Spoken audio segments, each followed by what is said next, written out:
A weak shot is rarely a lack of effort. Oftentimes, it's a failure of physics. If you are swinging harder but the ball isn't moving faster, you have a bottleneck in your performance profile. To dominate, you must shift from effort to efficiency, and the first step to do so is by optimizing kinetic chain synchronization. Most players try to generate power from the shoulder down. At the elite level, the arm is simply the end of a chain. Power starts in the feet, moves through the legs, rotates the torso, and is delivered by the hand. If one segment is out of sync, the energy leaks and your shot dies mid-air.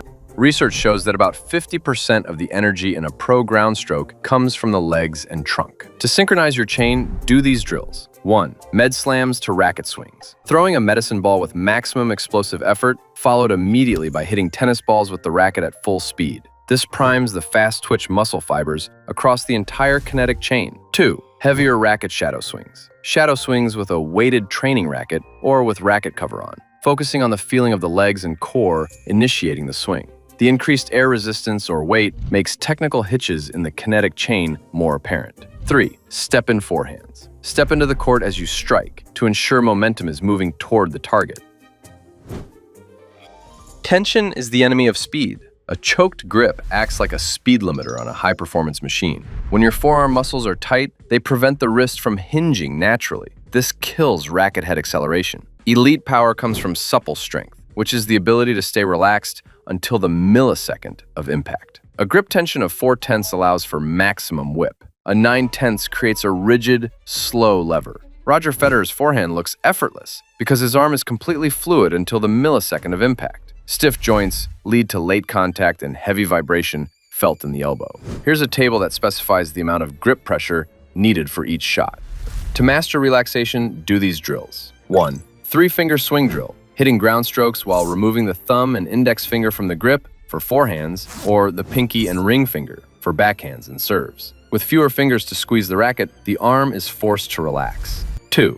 Wind noise experiment, taking maximum speed shadow swings and listening for the swoosh sound of the racket. Then attempt to make the sound louder and longer by relaxing the arm further. 3. The bird visualization. During practice rallies, visualize yourself holding a small, delicate bird in your hitting hand. You must hold the bird firmly enough so it doesn't fly away, but gently enough that you do not crush it. And by the way, this full plan is all inside the skills of a tennis athlete, along with reps, sets, and progressions.